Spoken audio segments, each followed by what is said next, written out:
তুমি কি একবার কুত্তা দেখছো যে কুত্তার সাথে মিলে নাকি মানুষের সাথে মিলে? তুমি একটাবার দেখো।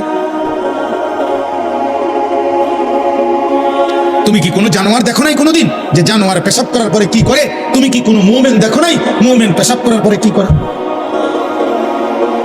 আল্লাহ আমাদেরকে বুঝ দান করে।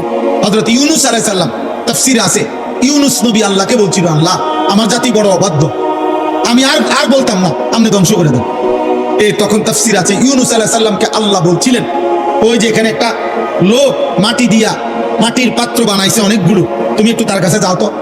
কুমার আর কি, কুমার। ইউনূস আলাইহিস সালাম ওই লোকটার কাছে গেছেন। তা আল্লাহ বলছেন, ইউনূস ওই বেটারে শুধু একটা কথা বলো যে সে যে এই মাটি দিয়ে মাটির পাতিল বানাইছে, এরকম তার হাতের বানানো একটি মাটির পাতিল ভেঙে ফেলতে বলো, তারে ভেঙে লাইতে। ইউনূস আলাইহিস সালাম বলছে, হে ভাই, আপনি আপনার বানানো এই মাটির পাতিল থেকে একটি পাতিল ভেঙে ফেলেন।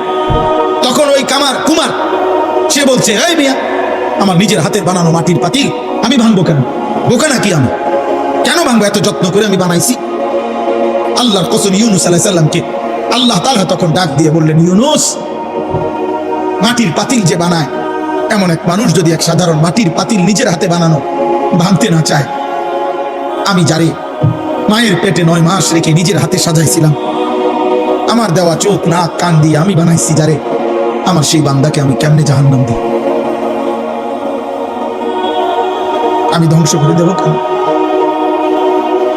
ও যদি তার মাটির পাতিল ভাঙতে না চায়, আমি আমার এমন যত্নে গড়া বান্দাকে জাহান্নাম দেবো কেন? ধ্বংস করে দেবো কেন? আমি অপেক্ষায় থাকি মাফ করতে। আমার বান্দা কোনোদিন যদি এক ফোঁটা রাত গভীরে চোখের পানি ফেলে, আমি ওরে মাফ করে দেব। যদি বলে বান্দা আল্লাহ গুনাহ অনেক বেশি, আল্লাহ বলবে সমুদ্রের ফেনার চাইতেও বেশি। বান্দা বলবে না। আল্লাহ বলবে আসমান পরিমাণ উচ্চতার চাইতেও বেশি। বান্দা বলবে না। তা আল্লাহ বলবেন, বান্দা আমি তো আসমান ছোঁয়া পর্যন্ত গুনাহ মাফ করতে রাজি, আমি তো সমুদ্রের ফেনার চাইতেও বেশি গুনাহ মাফ করতে রাজি। এত সুযোগের পরেও যে বান্দা আল্লাহকে ডাকে না, সিজদা করে না, গুনাহ মাফ চায়, ঠিক আছে বদনসিব, তুমি তোমার জীবন চাও। কে কার জন্য আটকাই যাবে? কারো জন্য কেউ আটকায় না। আমি আবারও বলছি, শেষ কথা, কিশোর যুবক, মনে রাখো, স্বার্থপর এই দুনিয়া এত যান্ত্রিক, দুনিয়া এখন এত কঠিন বাস্তবতা যে আপন জনরাও ব্যস্ত, যার কারণে তুমি যদি নিজে নিজে নষ্ট হইয়া চরিত্রহীন হইয়া যাও, পচ্চা গইল্লা গন্ধ ছোটে, তোমার কেউ টাইনা ধরবে, কেউ ফিরাইব, এই টাইম কারো হাতে না। আমার এই কথা এক ছেলের বাস্তবতা বড় কঠিন এখন, কারণ মানুষের এখন উপার্জন দরকার বেশি। 10 টাকার পণ্য 1000 টাকা। মানুষ, আমরা আগে পুরা বাড়ি, মনে করেন আমাকে মুরব্বীরাও বলবেন, আমরাও তো ছোটবেলায় দেখছি, পুরা বাড়ি, বাপ চাচা জেঠা, প্রত্যেকের ঘরের মানুষ যদি মিলে 30 জন হয়, 40 জন হয়, ও পুকুরের কোন বাথরুম নাকি ওইখানে তো পুরা বাড়িওয়ালারা গেছে না? তাহলে আগে তো এইভাবে জরুরত ছাড়ছে, কিন্তু এখন 6টা রুম 6টা বাথরুম। কথা বলে না? 4টা রুম 4টা কি বাথরুম, প্রত্যেক রুম অ্যাটাচড বাথরুম। তাহলে এই ব্যক্তির খরচ বেড়ে গেল কিনা? খরচ বেড়ে গেল না? তার বিল্ডিংটার খরচ বেড়ে গেল না? এখন সবকিছুতে মানুষের এখন সম্পদ দরকার বেশি, টাকা, উপভোগ। মুশরিকরা এই পাশ্চাত্য এত বেশি চাকচিক্য করে দুনিয়া আমাদের সামনে দিচ্ছে, প্রতিনিয়ত প্রযুক্তি, গতি, আরো রং ঢং, যার কারণে মানুষ বেহাল, আরো টাকা দরকার। তাহলে এখন কে কার সময় নিবে? এই জন্য বাবা আজকে 15 দিন না, আজকে 1 বছরও বাপে জানে না তার ছেলে যে 1 ওয়াক্ত নামাজ পড়ে। এবারও সময় নেই। এবার এক কথা, যা টাকা লাগে তোর মার কাছে রাখিয়ে গেছি, টেহা নিস, পেটের বুক লাগিয়ে ভাত খেয়ে যাইস। এবার তোর মতো করে তুই বলো, বাবা তুই মানুষ হ, নইলে জানোয়ার হ, নয় নারী দেখ, নয় ছবি দেখ, নয় জিনা কর, বেবিচার কর, মদ খা, নয়তো জুয়া খেল, অসৎ বন্ধুদের সাথে, তোর চুল তোর মতো, তোর চেহারা তোর মতো, কিসের আল্লাহ, কিসের খোদা, কিসের নবী, কিসের রাসূল, তোর মতো তো চাই। কারো হাতে সময়, কারো হাতে সময় নেই। এই হলো মূল বিষয়। আগে আমরা মনে আছে দুপুর 2টা বাজে গেছে, নানার বাড়ি বেড়াইতে গেছি, তো এখনো ভাত খাইতে যাই নাই। ছোট মামা আইছে, বড় মামার বড় ছেলে মামতো ভাই উনি আইছে, ছোট্ট মামতো ভাই একজন আইছে, সবাই খুঁজে দৌড়াদৌড়ি, হ্যাঁ তাড়াতাড়ি ভাত খাইতে যাইতে বলছে। আর বাড়িতে গেছি, আর সবাই মিল্লা দমকানে দুষ্ট হয়ে গেছে, 2টা বাজে গেছে, অন্য ভাত খাইতে আইও না। তাইলে কথার কথা, সবাই টেনে ধরছে, আজ আর টেনে ধরার কেউ নাই। ফলে সংখ্যাগরিষ্ঠ ছেলে পেলে নষ্ট হওয়ার পিছনে অভিভাবকের এই গাফলতি আর খামখেয়ালি প্রচন্ড ভাবে দায়ী, যার কারণে ছেলেদের অধিকাংশের চেয়ে, আপনি দেখেন এখানে আপনি ছেলেগুলোর দাঁড় করায় দেখেন, জিজ্ঞাসা করেন বাবা তোমার চুলটা কার মতো, সে বলতে পারবে না। একটা ছেলেকে বলেন যে বাবা তুমি আজকে সারাদিনে যে পেশাব করছো, পানি নাও নাই, টয়লেট পেপার ব্যবহার করো নাই কেন? আর এটা তুমি কি একবার কুত্তা দেখছো যে কুত্তার সাথে মিলে নাকি মানুষের সাথে মিলে? তুমি একটাবার দেখো। তুমি কি কোনো জানোয়ার দেখো নাই কোনোদিন যে জানোয়ার পেশাব করার পরে কি করে? তুমি কি কোনো মুমিন দেখো নাই মুমিন পেশাব করার পরে কি করে? আল্লাহ আমাদেরকে বুঝ দান করেন, আল্লাহ আমাদেরকে কবুল করেন। আজকের এই মুবারক মাহফিল আল্লাহ তাআলা ভরপুর বরকত দান করেন। আমার জিন্দেগির একটা ফিকির ছিল, আমার জীবনের একটা স্বপ্ন। এই শেষ কথা আমার দোয়া করছি আপনাদের কাছে।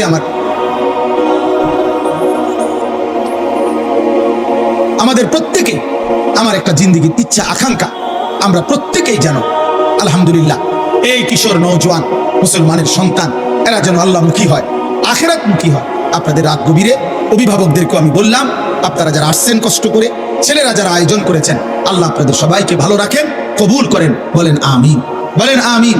কিশোর যুবক ভাই, তোমরা যারা 30 বছরের নিচে, তোমাদের কাছে আমার বিশেষ অনুরোধ, আল্লাহর ওয়াস্তে নামাজ পড়ো, ফজরের নামাজ পড়ো। এমন সুন্দর জীবন রাত, এমন সুস্থ সবল যৌবন আমার আব্বা নষ্ট করে দিও। হয়তো কেউ বলবে না, হয়তো কেউ ফেরাবে না। একদিন তুমি কোথাও না কোথাও থামতে হবে, একদিন তোমাকে স্টপেজ দিতে হবে। বাস যত দ্রুত গতিতেই চলে তার একটা অবশ্যই স্টপেজ আছে। বিমান যত দ্রুত গতিতেই চলুক তার একটা গন্তব্য আছে, একখানে না একখানে থামতে হবে। হয় ফুয়েল শেষ হয়ে যাবে, আর নাই তো খল কবজা দুর্বল হয়ে যাবে। থামতেই হবে বাপ, আজ না হোক কাল। সেই থামার পরে 40 বছর পরে, 60 বছর পরে, কিংবা কবরে যদি পিছন দিকে তাকায় দেখি নেকি বলতে কিছু নাই, গুনার কোনো শেষ নাই, কি হবে তখন? আসে কি হবে তখন? কবর। এজন্য চলো নিয়ত করি আমরা ইনশাআল্লাহ নামাজ পড়ব। আল্লাহ সবাইকে তৌফিক দান। কোরআনুল কারীমের মধ্যে আছে, আল্লাহ তাআলা বলছেন ওমা আকসারুন নাস ওয়ালাউ হারাসতা বিমুমিনিন।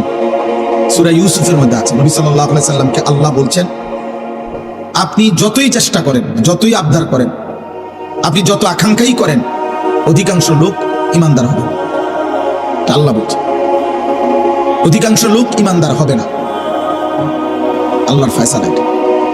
ইবলিস শয়তান আল্লাহর কাছ থেকে যখন বিতাড়িত হয়েছে, তখন যাওয়ার সময় বলছে আল্লাহ আমি আপনাকে বলে গেলাম, আপনি আমাকে বিতাড়িত করে দিলেন, তবে আমি আপনার প্রতিটা বান্দার সামনে পিছনে ডানে বামে 4 দিক থেকেই গুনাহের আপনার নাফরমানির কুমন্ত্রণা দেব। আর তখন কি হবে? ওয়ালা তাজিদু আকসারাহুম শাকিরিন। আপনি মনে রাখেন আপনার অধিকাংশ বান্দাকেই আপনার প্রতি কৃতজ্ঞ পাবেন না। ইবলিস বলে আসছে। আল্লাহ তাআলা বলছে ঠিক আছে যা, তুই যা নাফরমান, শুধু এতটুকু বলবি দুনিয়ায় গিয়ে যে তুমি শয়তান এবং তোমার অনুসারী প্রত্যেককে দিয়েই আমি জাহান্নাম পূর্ণ করব, জাহান্নাম পূর্ণ করব, অসুবিধা নেই, দুনিয়া খাইতে দেব। এই জন্য দোস্ত, ইমান, সেজদা, নামাজ, আল্লাহর ইবাদত, বন্দিগি এটা একটা ভিন্ন জিনিস, আর এই দুনিয়া এটা একটা ফালতু জিনিস। অর্থ, বিত্ত, মাল, দৌলত, ক্ষমতা, প্রভাব, প্রতিপত্তি, টাকা পয়সা, দুনিয়া ভোগ করা, এতটুকু একদম মামুলি বিষয়, একদম তুচ্ছ বিষয়, যার কারণে আল্লাহ তাআলা ইমানদার, কাফের, বেঈমান, সেজদাওয়ালা, সেজদা ছাড়া, অনুগত, অবাধ্য মানুষ, কাফের, বেঈমান, এমনকি জন্তু, জানোয়ার, কুকুর, বিড়াল, হাইওয়ান, চতুষ্পদ জন্তু, সবাইকে আল্লাহ দুনিয়া ভোগ করতে দেয়। খালি বাল্লি এগুলা কোনো বিষয় না, যায় যা দুনিয়া ভোগ করে। আল্লাহ বাদশার অনেক কিছু এমনও বেহুদা করে থাকে। আল্লাহ তাআলা বলছে দুনিয়া আমার কাছে কিছুই না, কিছুই না। এই জন্য কেউ যদি কল্পনা করেন দেখবেন যে দুনিয়া মাটির উপরে আমরা খাই, আপনি ওই আরেক দিকে তাকাইলে দেখবেন এই মাটির উপরে কুকুরও খায়। বিয়ে বাড়িতে যেখানে প্যান্ডেলে বইয়া মানুষের ভাত খায়, দেখবেন ওই আরেক পাশে প্যান্ডেলের বাইরে কুকুরও তার খাবারই খায়, হাড্ডি তারই খাবার, যার খাবার যেটা সে ওইটাই খায়। অতএব দুনিয়া খুব পাইলাম, এটা আহামরি কিছু। দুনিয়া আল্লাহ তাআলা একদম তুচ্ছ করে দেখাইছেন, আখিরাত মহান করে দেখাইছেন। যিনি সৃষ্টি করেছেন তিনি এমনটা করেছেন, আপনার আমার কিছু করার নেই। কোম্পানি বলছে এটা 2 নম্বর, কোম্পানি বলছে ওইটা 1 নম্বর, কোম্পানি বলছে এটা ধোঁকা, কোম্পানি বলছে ওইটা আসল। তাই আপনি কি করবেন? দুনিয়া আখেরাত উভয়ের সৃষ্টিকর্তা আল্লাহ। তো যিনি সৃষ্টিকর্তা তিনি বলছেন দুনিয়া ফালতু। আমাল হায়াতুদ দুনিয়া ইল্লা লাইবুম ওয়া লাহবুন, আল্লাহ বলছে দুনিয়ার জীবন আর কিছুই নয়, শুধুই খেলাধুলা এবং তামাশা। আল্লাহ কোরআনে বলছেন ওমা হাদিহিল হায়াতুদ দুনিয়া ইল্লা লাহবুম ওয়া লাইব, দুনিয়ার জীবন আর কিছুই নয়, শুধুই তামাশা, শুধুই খেলাধুলা। আল্লাহ তাআলা কোরআনুল কারীমে বলছেন ওমাল হায়াতুদ দুনিয়া ইল্লা মাতাউল গুরুর, দুনিয়ার জীবন শুধুই ধোঁকা। আল্লাহ বলছেন এই কথাটা বারবার বলছে, দুনিয়ার জীবন শুধুই ধোঁকা, ধোঁকা, গুরুর, গুরুর, ধোঁকা। এখানের হাসিটাও ধোঁকা, এখানের কান্নাটাও ধোঁকা। যে এখন হাসে ও বাচ্চার মতো, দেখেন একটু পরে কাঁদবে। যে বাচ্চা কাঁদে একটু পরে একটা চিপস দিলে ও আবার হাসবে। এই জন্য দোস্ত দুনিয়া ধোঁকা। এখানে আলোর পিছনে অন্ধকার আছে, এখানে রোদের পিছনে বৃষ্টি আছে। বারবার এই কথা কোরআন কারীমের মধ্যে আছে। মানে আমার কথা হলো এই কথাটা বোঝানো যে আল্লাহ দুনিয়াকে তুচ্ছ করে দেখাইছে, আখিরাতকে মহান করে দেখাইছে। আল্লাহ তাআলা বলেন ওয়ালা দারুল আখিরাতু খায়রুল লিল্লাযিনা ইয়াত্তাকুন, আখিরাতের ঘর জান্নাতি হচ্ছে মুত্তাকিদের জন্য উত্তম। ওয়া ইন্নাদ দারাল আখিরাতা লাহিয়াল হায়াওয়ান, আল্লাহ বলেন আখিরাতের ঘর জান্নাতি হচ্ছে জীবন, বেঁচে থাকার সার্থকতা। আল্লাহ তাআলা বলেন দুনিয়া, আল্লাহ তাআলা বলেন গুরুর, ধোঁকা। যুয়্যিনা লিন-নাসি হুব্বুশ শাহওয়াত মিনান নিসা ওয়াল বানিন ওয়াল কানাতিরিল মুকানতারাতি মিনাদ যাহাবি ওয়াল ফিদ্দা ওয়াল খাইলিল মুসাওয়ামাতি ওয়াল আনআমি ওয়াল হারস। আল্লাহ তাআলা বলেন বান্দা তোমার জীবনে সৌন্দর্যের যত আয়োজন এ আমার দেওয়া, নারীর সৌন্দর্য, স্ত্রীর আমার দেওয়া, ছেলে মেয়েদের সৌন্দর্য আমার দেওয়া, অর্থ উপার্জনের নেশা আমি আল্লাহর দেওয়া, আমি আল্লাহর দেওয়া, চারিদিকের এই যানবাহনের সৌন্দর্য আমি আল্লাহর দেওয়া, চতুষ্পদ জন্তু জানোয়ার আমি আল্লাহর দেওয়া, সমস্ত ফল ফসল খ্যাত উৎপাদন আমি আল্লাহর দেওয়া। যালিকা মাতাউল হায়াতিদ দুনিয়া, এগুলো শুধুই কেবল দুনিয়ার জন্য উপকরণ। আল্লাহু ইনদাহু হুসনুল মাআব, আর আমি আল্লাহর কাছেই হচ্ছে আখিরাতে উত্তম প্রত্যাবর্তন। সাফ সাফ কোরআনের আয়াত, আপনি না বুঝলে কারোই কিছু করার নেই। আপনার কাছে টেলিভিশনের খবরের বিশ্বস্ততা আছে, আপনার কাছে সংবাদ পাঠিকা কোন নারী সংবাদে চ্যানেলে খবর বললে সেটার মধ্যে আপনার কাছে নির্ভরতা আছে, হতেই পারে আমার কাছে আমার মালিকের কথার বিশ্বাসযোগ্যতা আছে। রাসূলুল্লাহ সাল্লাল্লাহু আলাইহি ওয়াসাল্লাম বলছেন আল্লাহর কাছে দুনিয়া মাছির ডানা পরিমাণ মূল্য নেই। নবী সাল্লাল্লাহু আলাইহি ওয়াসাল্লাম বলেন আল্লাহর কাছে দুনিয়া কান কাটা মরা ছাগলের সমান মূল্য নেই। হাদিস, বিশুদ্ধ হাদিস। নবী সাল্লাল্লাহু আলাইহি ওয়াসাল্লাম বলেন আল্লাহর কাছে দুনিয়া মালউনা, অভিশপ্ত, ওয়া মালউনুন মা ফিহা, সব অভিশপ্ত। আল্লাহ বলছে দুনিয়া, নবীজি বলছেন দুনিয়াতে সম্মানিত কেবল চারটি জিনিস। জিক্রুল্লাহ, আল্লাহর জিকির, যে জবান আল্লাহর জিকির করে সে সম্মানিত। ওমা ওয়ালাহু, যত আমল আল্লাহর ঘনিষ্ঠ বানায়, যত ইবাদাত, যত বন্দিগি, ওটা সম্মানিত। 3 আলিমুন, কোন আলিমে দ্বীন সম্মানিত। 4 মুতাআল্লিমুন, কোরআন সুন্নাহর ইলম শিখে যে আল্লাহর নবী বলছে সে সম্মানিত। আর কোনো কিছু দিয়ে কেউ তৃপ্ত হওয়া এটা সম্মানের বস্তু না, উপভোগের বস্তু হতে পারে, ক্ষণিকের, ক্ষণিকের, বাকিটা ক্ষণিকের। জাহারাতাল হায়াতিদ দুনিয়া, কোরআনুল কারীমের মধ্যে আছে আল্লাহ তাআলা নবীজিকে বলেছেন ওয়ালা তামুদ্দান্না আইনাইকা ইলা মা মাত্তানা বিহি আজওয়াজাম মিনহুম। আল্লাহ বলছে বন্ধু চারিদিকে আমি দুনিয়ার যা কিছু দিয়েছি, কোনো কিছু দেখে আপনি চোখ বড় করে তাকাবেন না। বাপ রে, কিটার এটা বিল্ডিং, আরে সুবহানাল্লাহ, গাড়ি কত দাম চাই আন্দাজ 80 লাখ না বেটা, 1 কোটি। চোখ বড় করে এমন ভাবে তাকাইতেছে, বিরাট কিছু। 80 লাখ টাকা দামের গাড়ি, 80 লাখ টাকার দামের গাড়ি দিয়ে ইউরোপে ছাগল টানে, জাপানে 1 কোটি টাকা দামের গাড়ি দিয়ে ঘাস টানে, ঘাস। ইটালি, অস্ট্রেলিয়াতে হেলিকপ্টার দিয়া খেতে সার দেয়। হ্যাঁ হ্যাঁ, আমার পরিচিত ঘনিষ্ঠ একজন এই বাংলাদেশে প্রবাসী অস্ট্রেলিয়া থাকে, উনি সার দেয় খেতে এই হেলিকপ্টার দিয়ে। ওনার চাকরি এটা। ওনার আমি জিজ্ঞাসা আপনি কি করেন, পাবি হেলিকপ্টার দিয়ে সার দেয়। আমরা বাংলাদেশে হেলিকপ্টার দিয়ে সার দিব কোন বছর? এই 12 তারিখের পর, 13-14 তারিখের দিকে দেখি প্রত্যেকের বাড়িতে অটো উড়াইয়া নিয়া সরকারি ভাবে হেলিকপ্টার দিয়ে যাবে। উন্নয়নের জোয়ারে সকলেই আশা করা যায় হেলিকপ্টার দিয়ে সার দিতে থাকবে। জীবনের নিরাপত্তা, জান মালের নিরাপত্তা, ইজ্জতের নিরাপত্তা, সুখে থাকার নিরাপত্তা, বেঁচে থাকার সার্থকতা মহান আল্লাহ তাআলার সাথে সম্পর্ক ছাড়া হবে না আব্বা। সুখ অনেক দূরে। এখন একটি সমাজের মধ্যে একটি মসজিদকে কেন্দ্র করে, মনে করেন একটা মসজিদ, এই মসজিদটা কমপক্ষে মনে করেন 50 ঘর মানুষের মসজিদ ধরে নেন, 50 ঘর মানুষের মসজিদ এটা, তাহলে 50 ঘরে যদি পুরুষ ধরে নিলাম 5 জন করে, 250 জন, কথার কথা, তাহলে 250 জন পুরুষের জন্য ধরেন এই মসজিদটা। আপনি দেখেন তো আজ 2026 সালের আজকে 25 জানুয়ারি, আজ পর্যন্ত দেখেন ফজরের নামাজে মুসল্লি কয়জন? বুঝেন নাই আমার কথাটা? সুখ আসবে কোত্থেকে? সুখ আসবে কোত্থেকে? সীমাবদ্ধ উপার্জন যার হাতে, সে সুখ দিবে কোত্থেকে? যিনি আপনার রাষ্ট্র চালাবে, ওনারও তো টাকা সীমাবদ্ধ, উনি সুখ দিবে, ওনারও তো প্রয়োজনের অনেক অভাব, শেষ নেই, ওনার চাহিদারও তো শেষ নেই। তাহলে সুখ শান্তি অবারিত তো দিবে তিনি, যার কাছে হিসাব, যার কাছে শেষ নাই, যার কাছে কমতি নাই, ঘাটতি নাই, তিনি তো আল্লাহ। এখানে যে মনে করেন এখানে যদি 500 ছেলে হয়, আপনারা একজন চাচা আল্লাহর বাধ্য হয় তারাইয়া দেখেন, এখানে যদি 500 জন ছেলে হয়, এখন বসা কমপক্ষে 450 জন এক ওয়াক্ত নামাজ পড়ে। এই বেনামাজি অসভ্য বেয়াদব যে সমাজে প্রতিদিন বেড়ে উঠছে, চলতেছে, এ জাতির সুখ আসবে কেমন? এ কারাকারিয়ে চলবে, কামড়া কামড়িয়ে চলবে, কামড়া কামড়িয়ে চলবে, ধাক্কা ধাক্কিয়ে চলবে, ঠেলা ঠেলিয়ে চলবে। সুখ এখনো অনেক দূর। আমার যুবক তুমি বলো না, সারাদিনে একটি সেজদা যার কপালে জোটে নাই আব্বা, 365 দিনে কোনোদিন খোদার 1 বছরে ফজরের নামাজ পড়ো নাই, তুমি মুসলমানের বাচ্চা হয়েছো কেন?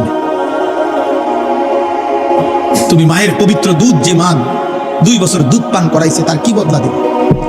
তোমার সৃষ্টিকর্তা আল্লাহ, তাকে তুমি কি দিবা? তোমার নবী সাল্লাল্লাহু আলাইহি সাল্লাম 23 বছরে চোখের পানি ফেলছেন, তার বদলা কি দিল আজকে সারাদিন? এই নারী, ছবি, মোবাইল, অশ্লীল দৃশ্য, এই বেনামাজি জিন্দেগি, কাফের মুশরিকদের এই অনুসরণ, চুল, চেহারা, লেবাস, পোশাক বেঈমানদের মতো। আর সুখ পর দিবে আল্লাহ। বিয়ের শুরুর থেকে গায়ে হলুদ, বেঈমানের অনুসরণ, 70,000 টাকার গেট, বেঈমানের অনুসরণ, বিয়ার গাড়িটা ফুল দিয়ে সাজানো, বেঈমানের অনুসরণ, সবগুলো পুরুষ মহিলাকে একই হাইসে 12 জন 14 জন করে বেড়াবেড়ি বয়ে দিল, এটা বেঈমানের অনুসরণ। একই প্যান্ডেলের ভিতরে নারী পুরুষ সবাই মিলা যে যেদিক দিয়ে পারলো খানা খাইলো, এটা বেঈমানের অনুসরণ। মেয়েটাকে সাজাইতে গিয়ে বরের পক্ষের না হয়তো 50টা ছেলে বারবার ভিতরে 2টা ভিডিও করছে, ছবি উঠাইছে, এটা বেঈমানের অনুসরণ। মেয়েটাকে যখন ছেলেটার হাতে তুলে দেয়, জামাইয়ের হাতে, চারিদিকের কমপক্ষে 10 ঘরের ভাবি চাচিরা আইসা ছেলেটার হাতে তুলে দিছে, এটা সম্পূর্ণভাবে হারাম, নাজায়েজ। এই মহিলারা তো তার জন্য পর্দা করা ফরজ, তাহলে এটা বেঈমানের অনুসরণ। 3 দিন ধরে ডেকসেট বাজলো, এই বাড়িতে গান বাদ্য হইল, এটা বেঈমানের অনুসরণ। মালিকের এতগুলো নাফরমানি করে এই নাফরমান অভিভাবক এবার একজন হুজুর রে বলতেছে, হুজুর দোয়া করে দেন খাস করে, আল্লাহ যেন বরকত দেয়। আরে জালেম, এতগুলো আল্লাহর নাফরমানি করে তোর আল্লাহ তোকে কি বরকত দিত? বরকতটা কোন জায়গা দিয়ে দিত? কোথায়? কি ডেকসেটে বরকত দিত, না গেইটে, না বিয়ার গাড়িতে, না প্যান্ডেলের ভিতরে? মানে বরকতটা দিত কোথায় বলেন? একজন বাবা করেন, প্রতিবাদ করেন, ইনসাফ করেন, ইনসাফ করেন, ইনসাফ করেন। নওজোয়ান তোমরা মনে রাখো, বাপ আল্লাহ তোমরা হায়াত দিলে তোমরা আরো বাঁচবা। আমরা দোয়া করি আগামী তোমাদের যাদের বয়স 14, 16, 18, 20, 22, 25, আল্লাহ হায়াত দিলে তোমরা আরো 20 বছর 40 বছর আরো বাঁচবা ইনশাআল্লাহ। তোমরা যে পরিমাণ গুনার নাফরমানি দিয়ে নিজেদের জীবন সাজাচ্ছ, তোমরা আগামী দিনে সুখ খুঁজেও পাইবে। বন্ধু আমার, আমি রাজনীতির মানুষ না, আমার কোনো মার্কা নাই, আমি কোনো মার্কা বুঝিও না। সকলে আমাদের কাছেও দোয়া চায়, আমরা দোয়া করি আল্লাহ সবাই ভালো করুক। কিন্তু আমি এতটুকু বুঝি, সেদিন পত্রিকায় দেখলাম লিখছে 12 তারিখেই দেখা যাবে শেষ হাসি কে হাসে। আমি বলছি না, কসম, হাসরের ময়দানে দেখা যাবে শেষ হাসিটা কে হাসে। 12 তারিখ শেষ হাসি না, 13 তারিখও মানুষ আসবে। বুঝেন নাই আপনি কথাটা? 12 তারিখ কোন ইসরাফিল ফু দিত না। 12 তারিখ ইসরাফিল ফু দিবে, কথা বলে না কেন? অতএব হাসরের ময়দানে ফয়সালা হবে। খোদার কসম, শেষ হাসিটা কে হাসি? কোরআনুল কারীমের মধ্যে আল্লাহ তাআলা স্পষ্ট বলছেন, কোরআনুল কারীমের স্পষ্ট আয়াত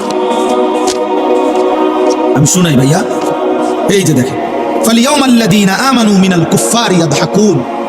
আল্লাহ তাআলা বলেন কিয়ামতের দিন, হাসরের দিন সমস্ত ঈমানদার আল্লাহর অনুগত বান্দা সমস্ত কাফের বেঈমান নাফরমান পাপীদের দিকে তাকিয়ে ইয়াদহাকুন, হাসবে হাসবে হাসবে।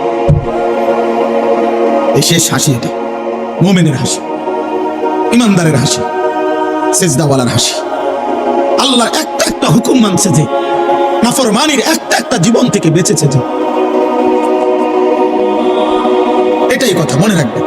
বলে আকিবাতুল লিল মুত্তাকিন, আল্লাহ বলছে উত্তম পরিণাম, উত্তম পরিণতি। খোদার কসম আল্লাহ বলছে যারা মুত্তাকি, আল্লাহ ভীরু, গুনাহ থেকে বাঁচে, আল্লাহর গোলামি করে তাদের জন্য। এটা মালিকের ফয়সালা, এটা মালিকের ফয়সালা, আল্লাহর সিদ্ধান্ত। আল্লাহ তাআলা বলে বান্দা তোমরা জমিন ঘুরে ঘুরে দেখো, তোমরা খবর নাও, ইতিহাসের পাতা উল্টায় দেখো, পৃথিবী ঘুরে ঘুরে দেখো। ফানজুরু, তোমরা দেখো, কাইফা কানা আকিবাতুল মুকাদ্দিবিন, যুগে যুগে মিথ্যাবাদীদের পরিণতি কি হয়েছে। ফানজুরু কাইফা কানা আকিবাতুল মুফসিদিন, তোমরা দেখো এই জমিনে যারা বিশৃঙ্খলা, ফিতনা, ফাসাদ করেছে, মানুষের জান মাল ইজ্জত আবরু লুণ্ঠন করেছে, আল্লাহর জমিনে যারা জুলুমের ত্রাস সৃষ্টি করেছে, আল্লাহ বলে দেখো তাদের পরিণতি কি হয়েছে। ফানজুরু কাইফা কানা আকিবাতুল মুনজারিন, আল্লাহ বলেন আমি নবী পাঠিয়ে, রাসূল পাঠিয়ে, আমার কিতাব পাঠিয়ে যাদেরকে আমি আল্লাহ ভয় দেখাইছিলাম জাহান্নামের, অথচ শুনে নাই তাদের পরিণতি কি হয়েছে, তোমরা খবর নাও। ইতিহাসের পাতা উল্টাও, পৃথিবীর মধ্যে খবর নাও। এভাবে অনেক আয়াত আছে কোরআনে। তোমরা খবর নাও বান্দা, ফেরাউনের কি হয়েছিল। তোমরা খবর নাও যুবক, নমরুদের কি হয়েছিল, কারুনের কি হয়েছিল, সাদ্দাদের পরিণতি কি হয়েছে। তোমরা বলো, খবর নাও নূহ আলাইহিস সালামের জাতিকে আল্লাহ পানিতে ডুবাই দিছে কেন। তোমরা খবর নাও লূত আলাইহিস সালামের জাতিকে আল্লাহ জিন্দা মাটি উল্টায়া দাফন করে দিলেন কেন। তোমরা খবর নাও হযরত সালেহ এবং শুআইব আলাইহিস সালামের জাতিকে ফেরেশতা বিকট চিৎকার দিয়ে ধ্বংস করে দিলেন কেন। তোমরা খবর নাও ইবলিস আল্লাহর কাছ থেকে বিতাড়িত হলো কেন। হায় যুবক, এটাই বারবার খবর আসবে। প্রতিটা মিথ্যা, প্রতিটা জুলুম, প্রতিটা অন্যায়, প্রতিটা চুরি, প্রতিটা ডাকাতি, প্রতিটা জিনা, প্রতিটা ব্যভিচার, প্রতিটা মদ, প্রতিটা জুয়া, প্রতিটা অসভ্যতা, উলঙ্গতা, বেহায়াপনা, অস্থিরতা, বেপরদিগি, বেহায়াপনা, কুফর, শিরিক, সমস্ত নাফরমানির বদলায় যুগে যুগে ব্যক্তি, সমাজ, জাতিকে আল্লাহ তাআলা বারবার বারবার ধ্বংস করে দিচ্ছে। কেউ টিকে নাই, নাফরমান তুমিও টিকবা না। যে যুবক 24 ঘন্টা নারী দেখো, মোবাইলে অস্থির ছবি দেখো, আজ না হোক কাল নওজোয়ান, তুমি লাঞ্ছিত হবাই। এই পৃথিবী তোমারে ঘৃণাই করবে, সুযোগ পাইলে তোমার কপালে থুতু মারবে, থুতুই মারবে। দুনিয়া ভোগ করো, অসুবিধা নাই আব্বা, নারী দেখো, ছবি দেখো, বেনামাজি রং তামাশার জিন্দিগি পালন করো আব্বা। তবে এটাই মনে রাখো, এটাই মনে রাখো, পৃথিবী তোমারে ঘৃণাই করবে। কোন নাফরমান পৃথিবীতে সম্মানিত হয় না, শ্রদ্ধার সাথে স্মরণ হয় না, হয় না রে। দুনিয়া ভোগ করতে পারে কিন্তু শ্রদ্ধার সাথে স্মরণ হয় না। ফেরাউন দুনিয়া ভোগ করছে, ফেরাউন বাদশা ছিল। 40 বছর আমরা তাফসিরে পড়ছি, 40 বছরে একটা না ফেরাউনের কোনো সর্দি, কাশি, মাথা ব্যথা, জ্বর, ঠান্ডা, এক সুতা কোনো ব্যারাম হয় নাই। 40 বছর একটা কাশি দেয় নাই কোনোদিন ফেরাউন। 40 বছর দুনিয়ায় এমন ভোগ করছে যে দুনিয়াতে এক বিন্দু রোগ বালাই ছিল না। কিন্তু আজকে 1000 বছর পরে এই বেঈমান দুনিয়া তো ভোগ করছিল ফেরাউন, কিন্তু পৃথিবীর মানুষ কোনো কুত্তার নামও রাখে না। ফেরাউনের নাম কোনো কুত্তার নামও নেই। নমরুদ এটা কোনো কুত্তার নামও কেউ রাখে। আবু জাহেল, আবু লাহাবের নাম পৃথিবীর মানুষ কোনো জানোয়ারের নামও রাখে না। অথচ মানুষ ইউরোপে কুকুরের নাম রাখে, পোষা কুকুরের কি রাখে, নাম রাখে। তো তাহলে তোমরা, আমরা না মুসলমান, ফেরাউন নমরুদের আমরা পছন্দ করি না, তোদের সমস্যা কি, তোরা নাম রাখ। বুঝেন নাই কথাটা? ওরা রাখে না কেন? কিন্তু 1450 বছর আগের এক কালো গোলাম, এক গোলাম, এক ক্রীতদাস, কালো নিগ্রু, আল্লাহকে রাজি করে গেছে, নবী সাল্লাল্লাহু আলাইহি সাল্লামকে সন্তুষ্ট করেছে 1450 বছর, 1447 হিজরি, এখন 1450 বছর পরেও আজও সেই কালো গোলামের নামে লক্ষ কোটি ইমানদার সন্তানের নাম বেলাল। বেলাল আজও আছে। বেলাল কি? বেলাল আজও আছে। হ্যাঁ হ্যাঁ। অতএব আমি অনুরোধ করলাম, এই রাত গভীরে মনে করাইতে চাই, একটা বাবা, একটা যুবক, আমার অনুরোধ এটাই, আমি লম্বা করব না, কিন্তু আমি অনুরোধ বলছি, আত্ম অনুভূতি চাই।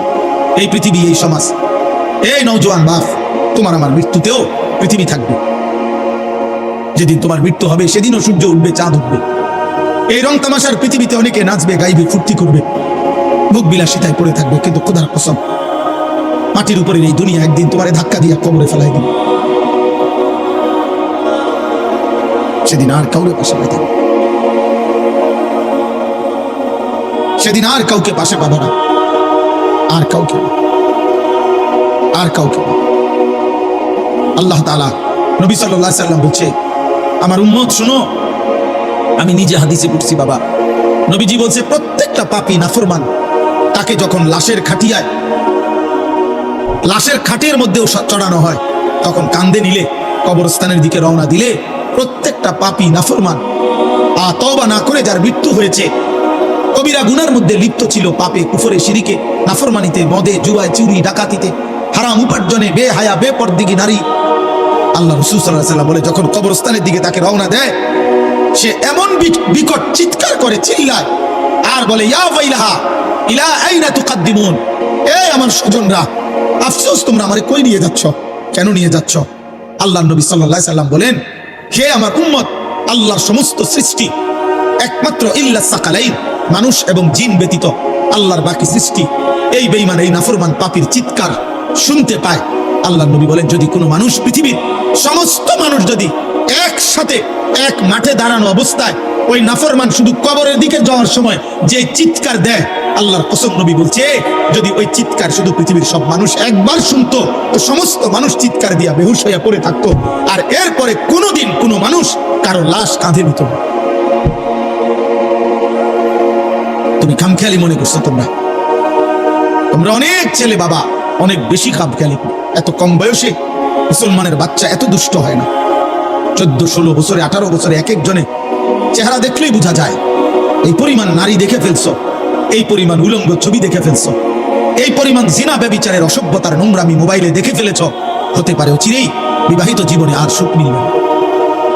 আমি শত শত শত শত যুবকের ব্যক্তিগতভাবে দুঃখের কাহিনী, আহাজারি, আমি 1000 কোটি টাকার মালিকের আহাজারিও দেখছি। 1 কোটি 10 কোটি না, 1000 কোটি টাকার মালিক বলছে, হুজুর, কলিজা জড়াইয়া কাঁদা অঝরে কাঁদছে, বলছে, হুজুর, আমি জানি আমার স্ত্রী অন্য পুরুষের সাথে রাত কাটায়, কিন্তু আমার ওইটুকু হিম্মত নাই বলার। আমি সবাই দোষারোপ করছি না, যে ভালো তো ভালোই,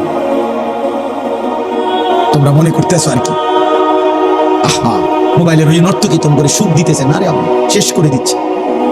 অনেক ছেলের দেখেন চেহারা দেখলেই বোঝা যায় চোখ ভিতরে ঢুকে গেছে। এত কম বয়সে বাবা চেহারা এত কালো হওয়ার কথা, এত কম বয়সে আরেকটু ডর ভয় থাকার কথা। ওই দেখেন ওইখানে ছেলেরা হাসতেছে, মানে ওরা ওদের ফাইজলামি করতেছে, দেখছেন? ওই দেখেন, কে বলবে ওদেরকে, কে ফিরাবে? কেউ নাই। আরে তাকায় না, লাভ কি? বয়স্ক লোকরা চা দোকানে গ্রুপে গ্রুপে 10-12 জন করে করে চাচারা জ্যাঠারা চা দোয়ারে বয়ে বয়ে বিড়ি খাইতেছে, গপ করতেছে। কেউ কি বুঝতে আছো দেশের অবস্থা কোন দিকে যাইবো মনে হয়? বুঝেন না? গপ মারতে আছে, বুদ্ধি দিতে আছে, বুদ্ধি দিতে আছে, অনবরত চা বেচতে আছে। চা দোকানদারে কয়, যা মাশাআল্লাহ, আমরা ওর মতো বুদ্ধিজীবী থাকতে আমার দোকান আলার মতো রমরমা। দোকানদারে কবে, যা ভাই, তারও 10,000 ইটা না বিল্ডিং এর কাম। কারণ জাতির শ্রেষ্ঠ মাতা বয়স্ক বুদ্ধিজীবী এখানে আসছে প্রতিদিন। এই বেহুদা কথা, ফালতু আলাপ। চোখের সামনে একটা ছেলে নামাজ পড়ে না, চোখের সামনে মেয়েগুলো বেপর্দা চলতেছে। আহা, বয়স্ক মানুষ তো এতটুকু বলতে পারে যে আমাদের কোনো করণীয় আছে কিনা। 10 জন মুরব্বীতে কমপক্ষে দূর কইতে তো পারে, কমপক্ষে ও আমগো কিছু করার আছে। আমরা কিছু করতে পারি কিনা কারো কোনো মাথা ব্যথা নেই। এমনি জাতি টিকবে না, মনে রাখেন। আমি এই জন্যই বললাম, আমি পরিষ্কার বললাম, সুখ এখন অনেক দূরে, শান্তি স্বস্তি নিরাপত্তা অনেক দূরে বাপ। আল্লাহ তাআলা ওয়াদা দিছে, বান্দা তুমি আমার ঈমান আমল বুঝায় না দিলে আমি ঈমানদারের শান্তি দেব না। আমরা মুসলমান, একটা গুরুত্বপূর্ণ কথা মনে রাখবেন, আমাদের চাইতে দুনিয়াতে কাফের বেঈমান হইতে পারে আমাদের চাইতে বেশি সুখে ভোগ করছে, কারণ ও কাফের, ওরে আল্লাহ সিদ্ধান্তই দিছে আমি বেঈমানকে দুনিয়া দেব অল্প কতক্ষণ। এই যে দেখেন, এই বেয়াদব দেখেন, এই যে এই দেখছেন দেখছেন ভাইয়া, তুমি চলে যাও আব্বা, রাত অনেক হয়েছে আব্বা, যাই ঘুমাও, অথবা বাইরে কতক্ষণ মোবাইল টিপো, তোমার কষ্ট হইতেছে বাবা, এটা তো একটা শরীর, তো কতক্ষণ মোবাইল না টিপা থাকবে, তোমার তো একটা জান, বুঝো না? এরা তো বেশি দিন মেয়াদ থাকে না, মোবাইলে এমবির মেয়াদ থাকবে না, তুমি চাইয়ে লও, যাও বাবা উঠো। তুমি আমার চিনো না হয়তো, আমি শুরুতেই বলছি না আমি সাংঘাতিক মানুষ, আমি কসম করে বলি, আমি দিল থেকে এটা বিশ্বাস করি যে আমি একজনকে বললেও আমার কোনো অসুবিধা নেই, আমি একজনকে বললেও আল্লাহর কথা একজনকে বললেও নেকি হয় কিনা, তো আমার নেকি দরকার। আমি তো বললাম আমি ভোটে দাঁড়াইছি না, তো আমি এত সমর্থন দিয়ে করবো কি?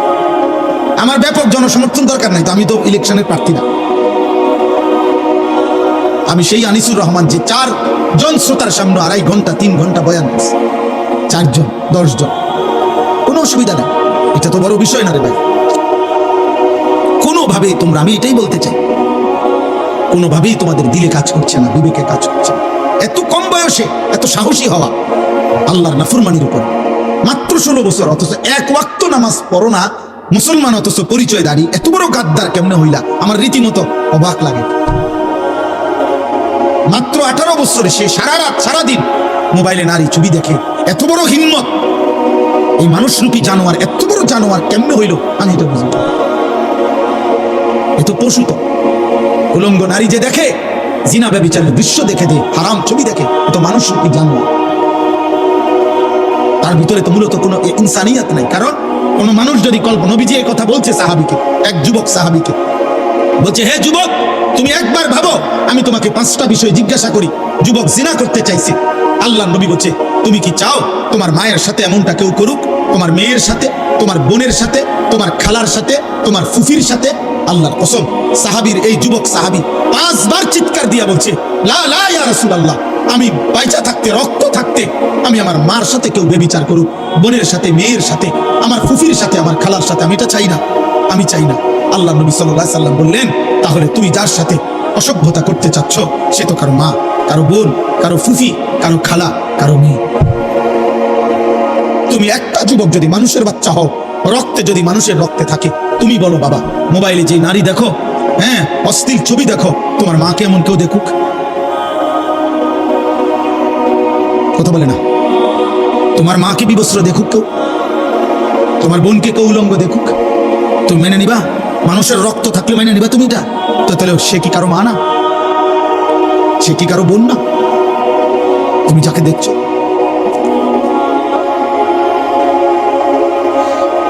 আর যদি বলো ওই দেখায় কেন, তো তুমি তাহলে ভাবো ওর আছেটাই কি, আর যা ছিল তো সে দেখাইয়ে ফেলবে। এই জন্য কোন সুস্থ রুচি সম্পন্ন মানুষ, কোন পচা দুর্গন্ধযুক্ত যেটার থেকে গন্ধ ছুটছে এমন খাবার মুখে দেয় না। ঠিক কোন সুস্থ বিবেকবান, খোদার কসম ইমানদার কোন যুবক, বেহায়া বেপর্দা যেটার থেকে দুর্গন্ধ ছুটছে, এরকম দুর্গন্ধ কোন কন্যা নারী, বেহায়া নারীর সাথে সামান্যতম ভালোবাসার কোন সম্পর্ক, হারাম কোন সম্পর্ক কল্পনাও করতে পারে না। বেপর্দা বেহায়া নারীর সাথে যে সম্পর্ক করতে চায় মেয়ের সাথে, মনে করতে হবে বেটা তার রুচিতে সমস্যা, তোর নাকে সর্দি, তোর নাকে দুর্গন্ধ লাগে না, দুর্গন্ধ লাগে না। এই জন্য আব্বা আমি বলতে চাইলাম এতটুকুই কথা। আমার মূল বক্তব্য, আমরা আমাদের মহান আল্লাহ, আমাদের সৃষ্টিকর্তা, আমরা এখানে যারা বসছি আমরা মুসলমান, ঘুরে ফিরে সকালে কিংবা দুপুরে, রাতে কিংবা দিনে, শিশু কিংবা যুবক বৃদ্ধ, আমরা শেষ পরিচয় আমাদের, আমরা মুসলিম। আমরা চাইলেই এই পরিচয় আমরা সরাইয়ে দিতে পারবো না। অতএব মুসলিম হিসাবে আল্লাহ আমাদের কাছে চান আমরা যেন আল্লাহর গোলামি করি, আল্লাহকে ভয় করি, একটা একটা গুনাহ যেন ছেড়ে দেই, আল্লাহ তাআলার আদেশ যেন পালন। আল্লাহ আমাদের কাছে চায় আর এরই নাম তাকওয়া। তাকওয়া তাকওয়া। আল্লাহ বলে বান্দা তুমি যেহেতু মুমিন, তুমি যেহেতু মুসলমান, আমি তোমার কাছে চাই ইত্তাকুল্লাহ ইত্তাকুল্লাহ ইত্তাকুল্লাহ। আল্লাহকে ভয় করো, আল্লাহকে ভয় করো, আল্লাহকে ভয় করো। আল্লাহ যেন আমার ডাক দিয়ে বলে আনিস কেউ আমারে না মানুক, তুমি না মুমিন, তুমি না বললা মুসলমান, তো তুমি আমারে মানো। কেউ আমারে সেজদা না দাও, তো তুমি না বলছো তুমি মুসলমান, তুমি না বললা তুমি লা ইলাহা ইল্লাল্লাহ মানো, তুমি না বললা তুমি মুহাম্মাদুর রাসূলুল্লাহ মানো, তো তুমি সেজদা দাও। তুমি আমারে ডাকো, তুমিও ডাকবা না আমারে, তুমিও আমার একটা সেজদা দিবা না। তাহলে তুমি ধর্মের পাশে ইসলাম লেখলা কেন? তোমার জন্ম নিবন্ধনে ধর্মের পাশে ইসলাম লেখলা কেন? তোমার পাসপোর্টে তোমার ধর্মের পরিচয় ইসলাম লেখলা কেন? তোমার জন্ম নিবন্ধন সনদে ধর্মের পরিচয় ইসলাম লেখলা কেন? এই জন্য কোরআনুল কারীমের মধ্যে আছে কিয়ামতের দিন আল্লাহ তাআলা ফেরেশতাদেরকে বলবে প্রত্যেকটা পাপীকে দুইজন লোক সহ একসাথ করো। এক, পাপীকে; দুই, পাপীর সঙ্গীকে; তিন, পাপ কাজে সে নির্ভর করেছে যার উপরে তাকে। এই তিন নাফরমানকে একসাথ করে দাঁড় করাও জাহান্নামের দিকে বরাবর করে। আমি আল্লাহ ওয়াকিফুহুম ইন্নাহুম মাসউলুন, একটা একটা করে আমি আল্লাহ জিজ্ঞেস করব বান্দা কেন আমার নাফরমানি করেছে। হ্যাঁ, আপনি এই জন্য ভাবেন। আমি এখনই দোয়া করব এই রাত গভীর আব্বা, নওজোয়ান, বয়স্ক বাবা, একবার হইল বিবেক দিয়া সারাদিন শেষে রাত্রে ঘুমাইবার আগে প্রত্যেকটা কিশোর যুবক বাবা, আমি আপনার 1 মিনিটের জন্য 30 সেকেন্ডের জন্য হলো চোখ বন্ধ করে একবার ভাইবেন আজ যা করছেন তা আমি মুসলমান হিসাবে ঠিক হলো? সারাদিনে 5 ওয়াক্ত নামাজের ওয়াক্ত চলে গেল, আমি একটা সেজদাও দিলাম না। আমার বয়স 40, আমার মালিকের কোরআন আমি একটা পৃষ্ঠা দেখে দেখেও পড়তে পারি না। সারা দিনে 24 ঘন্টার মধ্যে আমি কি 10টা মিনিট আমার আল্লাহর নামের জিকির করতে পারতাম না? হ্যাঁ, আমার আজকের সারা দিনের উপার্জন 1000 টাকা, আমি কি আমার আল্লাহর পথে 10টা টাকা খরচ করতে পারতাম না? কোনোদিনই মনে পড়লো না। এতটুকু হিসাব মিলাই, এটা আল্লাহ কোরআনে বলছে ওয়াল তানজুর নাফসুম মা কাদ্দামাত লিগাদ। বান্দা তুমি হিসাব কইরো আজকের দুনিয়া থেকে আগামীকালকের আখিরাতের জন্য কি পাঠাইছো। 2 নম্বরে আল্লাহ নবী বলছেন আল কাইয়িসু মান দানা নাফসাহু, বুদ্ধিমান সে যে নিজের হিসাব করে। নবীজি বলছেন হাসিবু ক্বাবলা আন তুহাসাবু, আল্লাহ তোমার হিসাব নেওয়ার আগেই নিজের হিসাব তুমি করো। আল্লাহ আমাদেরকে বুঝ দান করে, আল্লাহ আমাদেরকে বিবেক দান করে। তাহলে আল্লাহ তাআলা আমাদের কাছে তাকওয়া চায়, গুনাহমুক্ত জীবন চায়, আল্লাহর আনুগত্যপূর্ণ জীবন চায়। এটাই আল্লাহ এখানে বলছেন যে বান্দা এই শেষ কথা। আল্লাহ তাআলা বলেন বান্দা আমি চেয়েছিলাম 12 মাস তুমি আমাকে ভয় করবা, আমি চেয়েছিলাম পুরাটা বছর তুমি গুনাহ ছেড়ে দিবা, আমি চেয়েছিলাম তুমি পুরাটা বছর আমি আল্লাহর আনুগত্য করব। আচ্ছা যাও, ঠিক আছে 11 মাসে ঘাটতি হয়েছে, কমতি হয়েছে, ভুল হয়ে গেছে। আচ্ছা ঠিক আছে বান্দা যাও, আমি আল্লাহ আবারও তোমার একটা নতুন সুযোগ দিতে চাই। মাত্র একটা মাস, 11 মাস পরে আমি আবার আনলাম এই একটি মাস আইয়ামাম মাদুদাত, গুনাহ গুনাহ কয়েকটা দিন, গুনাহ দিন মানে হলো 30 দিন অথবা 29 দিন। আল্লাহ যেন আশ্বাস দিয়া নিশ্চয়তা দিয়া বলতেছে বান্দা 31 দিন হবে না, বললাম 32 দিনও যাইতো না, হয় 30 নয়তো 29, এই দুইটার মধ্যেই থাকবে। 29 বা 30 দিনের মাত্র গুনাহ হিসাব করা একটা মাস মাহে রমজান আমি আবারও 11 মাস পর পর তোমার সামনে আনলাম। আনলা তোমার কাছে আমি আল্লাহ পেশ করলাম, এই একটি মাসে তুমি আমি আল্লাহর হুকুমটা পারো, গুনাহ ছাড়ো এবং আমার আনুগত্য ঠিকঠাক মতো করো। আমি আল্লাহ ওয়াদা দিলাম লাআল্লাকুম তাত্তাকুন, 30 দিনেই তোমার মুত্তাকি বানায় দেব। 30 দিনের মাথায় চাঁদ উঠাইয়া ঈদের দিন জান্নাতে পৌঁছাবে। তুমি কদর করো।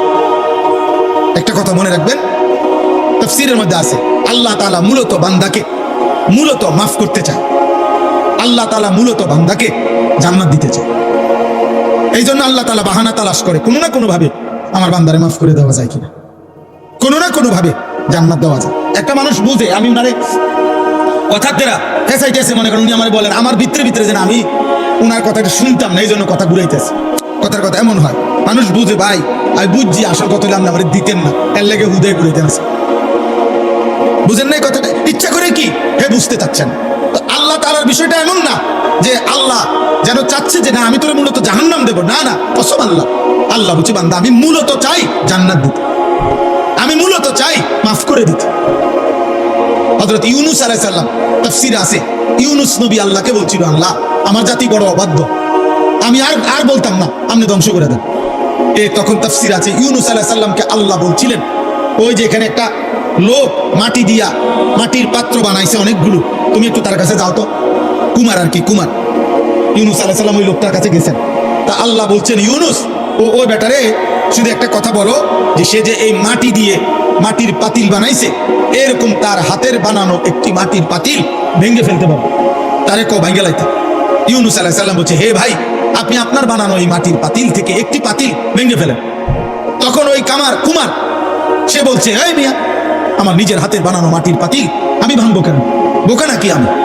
কেন ভাঙবো? এত যত্ন করে আমি বানাইছি।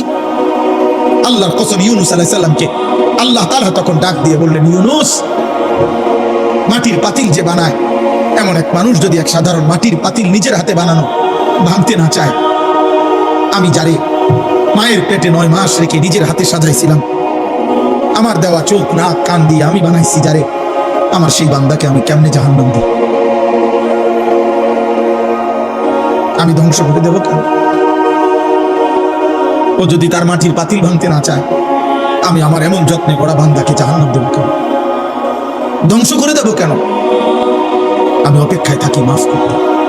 আমার বান্দা কোনোদিন যদি 1 ফোঁটা রাত গভীরে চোখের পানি ফেলে, আমি ওরে মাফ করে দেব। যদি বলে বান্দা আল্লাহ গুনাহ অনেক বেশি, আল্লাহ বলবে সমুদ্রের ফেনার চাইতেও বেশি। বান্দা বলবে না। আল্লাহ বলবে আসমান পরিমাণ উচ্চতার চাইতেও বেশি। বান্দা বলবে না। তা আল্লাহ বলবে, বান্দা আমি তো আসমান ছোঁয়া পর্যন্ত গুনাহ মাফ করতে রাজি, আমি তো সমুদ্রের ফেনার চাইতেও বেশি গুনাহ মাফ করতে রাজি। এত সুযোগের পরেও যে বান্দা আল্লাহকে ডাকে না, সেজদা করে না, গুনাহ মাফ চায়, ঠিক আছে বদনসিব, তুমি তোমার জীবন চাও। কে কার জন্য আটকাইবে? কারোর জন্য কেউ আটকায় না। আমি আবারও বলছি, শেষ কথা, কিশোর যুবক, মনে রাখো, স্বার্থপর এই দুনিয়া এত যান্ত্রিক, দুনিয়া এখন এত কঠিন বাস্তবতা যে আপন জনরাও ব্যস্ত, যার কারণে তুমি যদি নিজে নিজে নষ্ট হইয়া চরিত্রহীন হইয়া যাও, পচ্চা গইল্লা গন্ধ চটে, তোমারে কেউ টাইনা ধরবে, কেউ ফিরাইব, এই টাইম কারো হাতে না। আমার এই কথা এক ছেলে এলো, বাস্তবতা বড় কঠিন এখন। কারণ মানুষের এখন উপার্জন দরকার বেশি। 10 টাকার পণ্য 1000 টাকা। মানুষ, আমরা আগে পুরা বাড়ি, মনে করেন আমাকে মুরব্বীরাও বলবেন, আমরাও তো ছোটবেলায় দেখছি, পুরা বাড়ি, বাপ চাচা জেঠা, প্রত্যেকের ঘরের মানুষ যদি মিলে 30 জনও হয়, 40 জনও হয়, তো পুকুরের কোন এক বাথরুম নাকি ওইখানে তো পুরা বাড়িওয়ালারা গেছে না? তাহলে আগে তো এভাবে জরুরত ছাড়ছে, কিন্তু এখন 6টা রুম 6টা বাথরুম। কথা বলে না? 4টা রুম 4টা কি বাথরুম, প্রত্যেক রুম অ্যাটাচড বাথরুম। তাহলে এই ব্যক্তির খরচ বাইরে গেল কি? খরচ বেড়ে গেল না? তার বিল্ডিংটার খরচ বাইরে গেল না? এখন সবকিছুতে মানুষের এখন সম্পদ দরকার বেশি, টাকা, উপভোগ। মুশরিকরা এই পাশ্চাত্য এত বেশি চাকচিক্য করে দুনিয়া আমাদের সামনে দিচ্ছে, প্রতিনিয়ত প্রযুক্তি, গতি, আরো রং ঢং, যার কারণে মানুষ বেহাল, আরো টাকা দরকার। তাহলে এখন কে কার সময় নিবে? এই জন্য বাবা আজকে 15 দিন না, আজকে 1 বছরও বাপে জানে না তার ছেলে যে 1 ওয়াক্ত নামাজ পড়ে। এবারও সময় নেই। এবার এক কথা, যা টাকা লাগে তোর মার কাছে রাখিয়ে গেছি, টেহা নিস, পেটের বুক রাখলে ভাত খেয়ে যাইস। এবার তোর মতো করে তুই বলো, আব্বা তুই মানুষ হ, নইলে জানোয়ার হ, নয় নারী দেখ, নয় ছবি দেখ, নয় জিনা কর, বেবিচার কর, মদ খা, নয়তো জুয়া খেল, অসৎ বন্ধুদের সাথে, তোর চুল তোর মতো, তোর চেহারা তোর মতো, কিসের আল্লাহ, কিসের খোদা, কিসের নবী, কিসের রাসূল, তোর মতো তুই চা। কারো হাতে সময়, কারো হাতে সময়। এই হলো মূল বিষয়। আগে আমরা মনে আছে দুপুর 2টা বাজে গেছে, নানার বাড়ি বেড়াইতে গেছি, তো এখনো ভাত খাইতে যাই নাই। ছোট মামা আইছে, বড় মামার বড় ছেলে মামতো ভাই উনি আইছে, ছোট্ট মামতো ভাই একজন আইছে, সবাই খুঁজে দৌড়াদৌড়ি, হ্যাঁ তাড়াতাড়ি ভাত খাইতে যাইতে বলছে। আর বাড়িতে গেছি, আর সবাই মিল্লা দমকানে দুষ্ট হয়ে গেছে, 2টা বাজে গেছে, অন্য ভাত খাইতে আইও না। তাইলে কথার কথায় সবাই টেনে ধরছে, আজ আর টেনে ধরার কেউ নাই। ফলে সংখ্যাগরিষ্ঠ ছেলে পেলে নষ্ট হওয়ার পিছনে অভিভাবকের এই গাফলতি আর খামখেয়ালি প্রচন্ড ভাবে দায়ী, যার কারণে ছেলেদের অধিকাংশের চেয়ে, আপনি দেখেন এখানে, আপনি ছেলেগুলোর দাঁড় করায় দেখেন, জিজ্ঞাসা করেন বাবা তোমার চুলটা কার মতো, সে বলতে পারবে না। একটা ছেলেকে বলেন যে বাবা তুমি আজকে সারাদিনে যে পেশাব করছো, পানি নাও নাই, টয়লেট পেপার ব্যবহার করো নাই, কেন? আর এটা তুমি কি একবার কুত্তা দেখছো যে কুত্তার সাথে মিলে নাকি মানুষের সাথে মিলে? তুমি একটাবার দেখো। তুমি কি কোনো জানোয়ার দেখো নাই কোনোদিন যে জানোয়ার পেশাব করার পরে কি করে? তুমি কি কোনো মুমিন দেখো নাই মুমিন পেশাব করার পরে কি করে? আল্লাহ আমাদেরকে বুঝ দান করেন, আল্লাহ আমাদেরকে কবুল করেন।